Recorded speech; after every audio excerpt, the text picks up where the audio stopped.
Hello and welcome to episode 2 of Oxton Wellness Centre's first ever podcast. And today, this is going to be another small little introduction, but I am just going to be introducing what's happening in 2025. We've got so many things lined up and I can't wait to tell you. So if you're interested, stay tuned. We are going to be bringing on guests starting from January. But for now, I'm just here to introduce you to what is happening in 2025. We are dedicating 2025 to the year of growth, transformation, and building confidence. But first, before we get started, let me show you this lovely magazine that I designed, created.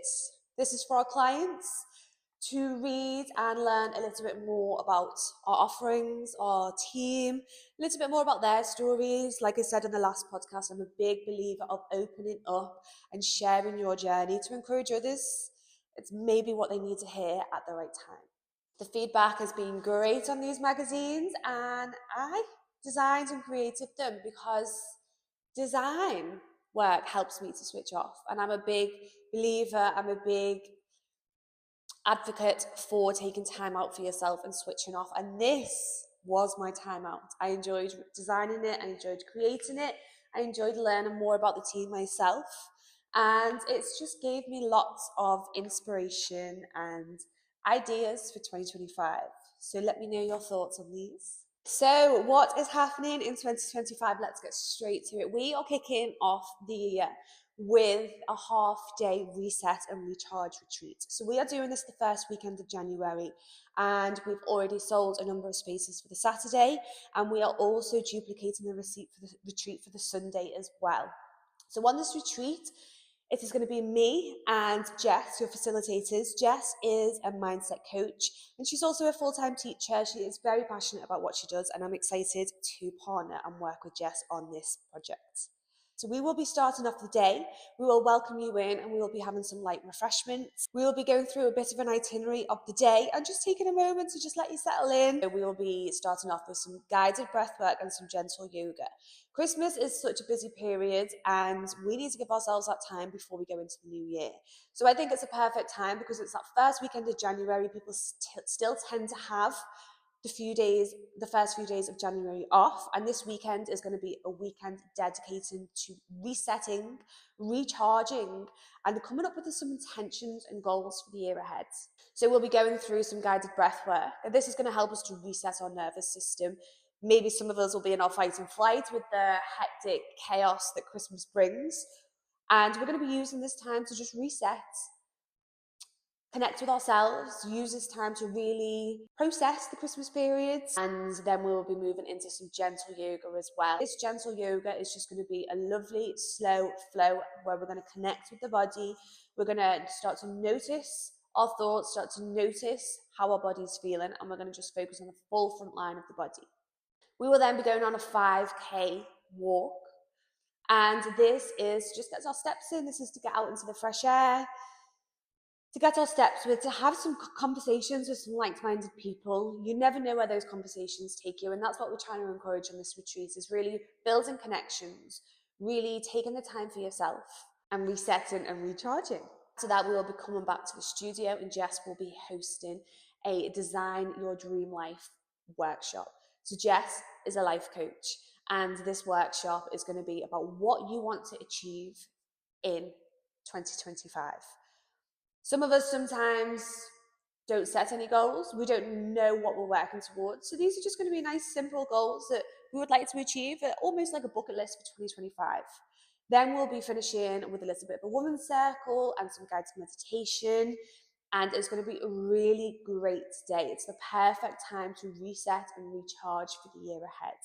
I will also be hosting a 6 weeks beginner yoga course, and this is going to be starting the 14th of Jan again. So we're giving that a little bit of time to settle into January, even though it's new year and new me, and we find this pressure hanging over us. We want you to feel as though it's the right time for you to start, and we don't want to pressure you into first day of January. We are back, because that just doesn't happen. We've had such a busy period in December. We need to take the first few weeks of January slow, and then start to hold ourselves accountable and start to implement our own strategy that's going to work for us. So our 6 weeks beginner yoga course is a really gentle introduction to yoga. I guide you through different types of breath work that we use in yoga to help to reset the nervous system, to help us to slow down our thoughts and to notice our thoughts. Breath work is such a powerful tool, and I am obsessed with it, and I love educating people on how to use the breath. We will be also going through some nice gentle movements in the body, and I will be guiding you through movements that make you feel good. So by the end of this 6 weeks course, you will have gained the knowledge and the confidence to go to any other yoga class. I have nothing but amazing feedback from the course, and I absolutely love sharing my passion with you guys. Following on from that, a week after, we have our lovely Charlotte, who is hosting our first ever 6 weeks Pilates course. And this is the same, it's a lovely, gentle introduction to Pilates. Disco yoga is back. It has been highly requested, and we have taken the leap, and we are bringing disco yoga back the last Saturday of every month. Now, this is just an evening of fun. We like to encourage fun, we like to encourage movement, and we like to encourage taking that time for yourself. So if you fancy a little bit of disco yoga, it's the last Saturday of every month. We will also be hosting our community walks the first Sunday of every month, and these will be starting at the studio at 11 a.m. and we just go and do 5k around the village down to the park. And again, it's just having that time connecting with like-minded people, having conversations, and getting our 5k steps in as well. We'll also be hosting my first ever Awakening the Self workshop, which is the weekend before Valentine's Day. And this is going to be mainly around building confidence and noticing that inner dialogue and how you speak to yourself. So I have always lacked in confidence since I was a young girl. I lost my dad when I was 4, and I always feel like as though I've been my mum's little shadow growing up. It's only been the past 5 to 7 years that I've actually started to gain confidence, and I've thrown myself out there into very uncomfortable situations. It's nowhere near as scary as what you make it out to be. So I'm really passionate, and I want to share and educate my knowledge around this. We should be confident. We should have that self-love. We should have that self-esteem and self-worth. And this is what that workshop is going to be about. I'm also bringing a new class, and it's our 5k steps to the beat class. And this, again, is getting our 5k steps in, but this time in the studio. So we're going to be moving to the rhythm, we're going to be moving to the beat, and we're going to be getting our 5k steps in the hours class. Again, it's a little bit fun, it's going to higher our heart rate, and we're going to get a sweat on, but we're moving, we're working out, and we're having fun, and that's all that matters. So while I'm here, I'm just going to have a chat, guys. I'm just going to share more about how yoga, mindfulness, and meditation has changed my life. When I say it's changed my life, I mean it's changed my life. I have control over my inner dialogue. I notice when my mind is giving me negative thoughts, and I have the tools now to turn those negative thoughts around and stop them in the traffic. No, thank you. I'm going to create positive thoughts, and this is through yoga and meditation. It's really hard to explain, but people say yoga is a lifestyle, and I believe that. I don't think yoga is just a practice. I don't think it's just a practice dedicated to the physical body or to the mind. I think it is a lifestyle. I think it's all about mental strength training. I think it's building a connection with your mind, body, and breath, and understanding and noticing how your body, your mind, and your breath work together and are all connected. And by that, I mean, when people say breath work, you can use the breath as such a powerful tool. You can use the breath to activate your parasympathetic system and your rest and digest system. And this is simply just by slowing it down, slowing the breath down. We as humans don't really use the breath or breathe properly. We don't use the lungs to their full capacity. And when we start to do that through yoga, breathwork and meditation and everything else, we can really start to activate our rest and digest, really reset the nervous system. And you'll notice that when you are there, just breathing, lengthening into the inhales and deepening into the exhales, and seeing if we can maybe have the exhale longer than the inhale. And then our brain is focusing on our breathing. So most of the time, our mind is clear because we're focusing on the breath and we're focusing on the body. We're focusing on maybe the belly rise and the belly fall. So this is how they are all connected. And then that helps you to slow down the breathing. It helps you to slow down the heart rate, but it also helps you slow down the thoughts. Because when the mind is focused on something, the breath's journey, and the body, noticing the belly rise, noticing the lungs fill up, that is what we're doing when we're breathing. It's hard for other thoughts to take over the mind. Thoughts do come and go, but over time we start to train our brain to acknowledge those thoughts and train the mind to come back to the breath. And this is where it's so powerful, because it's a tool that you can take into your everyday life. It's a tool that is going to help you to manage stressful situations better. Nowadays, we can activate our fight and flight system if we drop our phone and we're like, oh, and it's such a shock. And then we'll be in our fight and flight system for the rest of the day. So we're making fast, quick decisions. We are, in a rush. Our fight and flight system makes us feel as though you can activate your fight and flight system when you're walking fast. That's how it is. It makes us feel as though we're living 100 miles an hour. And when we activate our rest and digest system, that's when we really start to slow down. That's when we start to connect with the breath, connect with the body, and start to work towards finding that present moment. The breath has helped me in many situations. A couple of years ago, I was heading over to Knowsley for a meeting,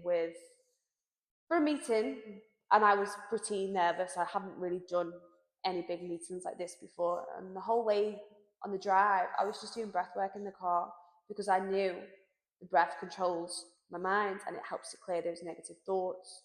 If I hadn't have known this technique or tool, I probably would have driven the whole way to Knowsley, worrying, stressing, and letting those nerves take over. Now I see nerves as a good thing. I turn the nerves into excitement, but I would have been in the car, I would have been listening to my own dialogue that would have been like, oh, I'm not going to be able to do this meeting. What if this happens? What if this happens? And you make so many scenarios up in your head, and the scenarios never ever happen.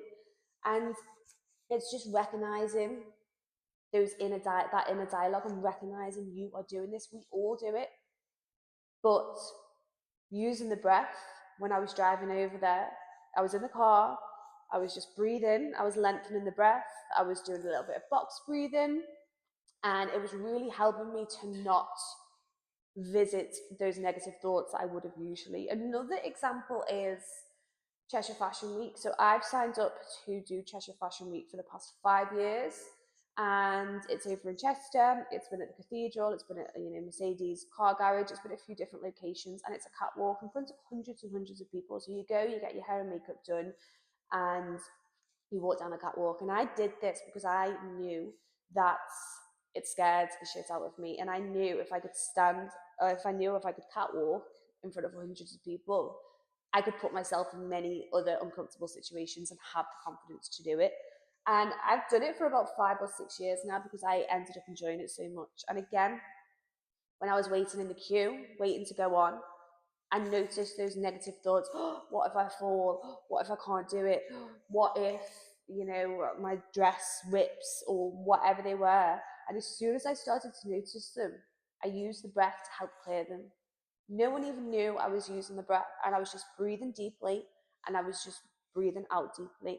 So I'd probably breathe in for the count of 4 and breathe out for the count of 6. And because my mind is focusing on this breath, those negative thoughts started to disappear. And I did it, and it was amazing, and I loved it. And I went back the next year and the year and the year after that. So that is just a little bit of a tip.